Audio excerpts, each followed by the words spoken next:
15 मार्च के financial express में एक रिपोर्ट छपी जिसमें जी न्यूज के हवाले से कहा गया कि सोमनाथ में बीजेपी की मीटिंग हुई जिसमें प्रधान सेवक नरेंद्र मोदी और पार्टी प्रेसिडेंट अमित शाह ने यह ख्वाहिश जाहिर की कि राष्ट्रपति का ओहदा जो है तो अगले राष्ट्रपति का ओहदा एल.के. एडवाणी को जाना चाहिए।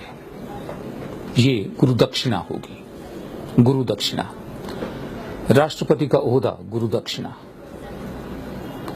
राष्ट्रपति वो होता है जो हमारे संविधान का रखवाला है। राष्ट्रपति वो होता है जो सर्वोच्च कमांडर है, तीनों सेनाओं का सुप्रीम कमांडर।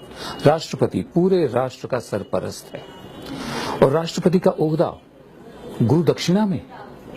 ये राष्ट्रपति का ओहदा है या रेवड़ियों का डिब्बा है जो गुरु दक्षिणा में दिया जाएगा?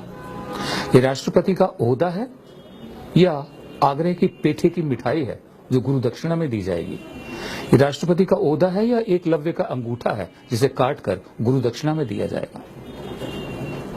बड़ी हैरानी की बात है। बहरहाल ऐसा संभव होता दिख नहीं रहा, क्योंकि सुप्रीम कोर्ट ने एक ऐसा फैसला लिया है जिसके मुताबिक एल.के. एडवाणी के खिलाफ सन 1992 में गिराई गई बाबरी मस्जिद का जो केस है उसमें एल.के. एडवाणी का नाम दोबारा से शामिल करने की बात की गई है। उस वक्त क्या हुआ था कि एल.के. एडवाणी, मुरली मनोहर जोशी, उमा भारती, अशोक सिंघल, इन चारों के खिलाफ सेक्शन 147 माने राइटिंग, दंगा करना, सेक्शन 149 यानी अपराध करना, कमिटिंग ए क्राइम, 153A और 153B स्प्रेडिंग कम्युनल फ्रेंजी, फिरका परस्ती का जहर फैलाना, और 505 क्रिएटिंग इल विल, दुर्भावना पैदा करना लोगों में। ये सारे इंडियन पिनल कोड के सेक्शन लगाए गए थे।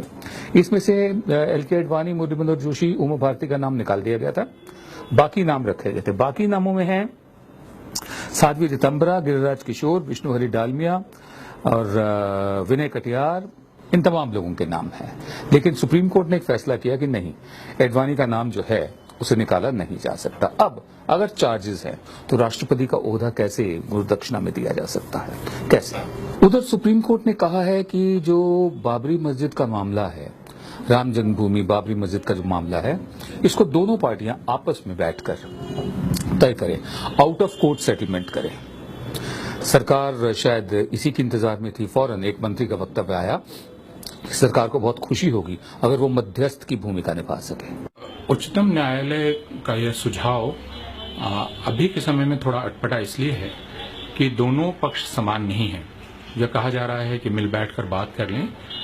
एक तो पक्ष सिर्फ दो नहीं है, पक्ष कई हैं, इसलिए कौन बात करने को तैयार होगा कौन नहीं, दोनों की सहमति चाहिए। दूसरे, समानता इसलिए नहीं है कि इस वक्त केंद्र में और राज्य में सरकार उनकी है जिन्होंने उसी जगह पर मंदिर बनाने का अभियान चलाया हुआ है। इसका मतलब यह है कि मुस्लिम पक्ष पर, अगर हम सुविधा के लिए हिंदू पक्ष और मुस्लिम पक्ष कहें, तो मुसलमान पक्ष पर एक जबरदस्त दबाव इस वक्त राज्य की उस ताकत का है जो जबरदस्ती की ताकत है, उसका जबरदस्त दबाव है। इसलिए समझौते की बातचीत बिना किसी दबाव के नहीं हो रही है।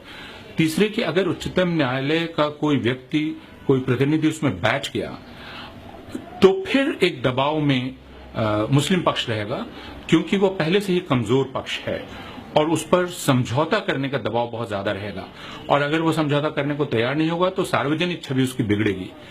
तो ये कुल मिलाकर यह पूरा सुझाव ही मुस्लिम पक्ष के खिलाफ जाता है और समझौते की किसी भी स्थिति की असंभाव्यता को नजर में नहीं रखता है। यह बात ध्यान में रखना बहुत ही आवश्यक है।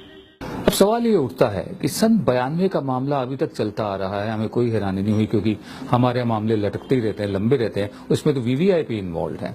सरकार में जो रूलिंग पार्टी है वो खुद पार्टी है इस मामले की, तो वो मध्यस्थता कैसे कर सकती है?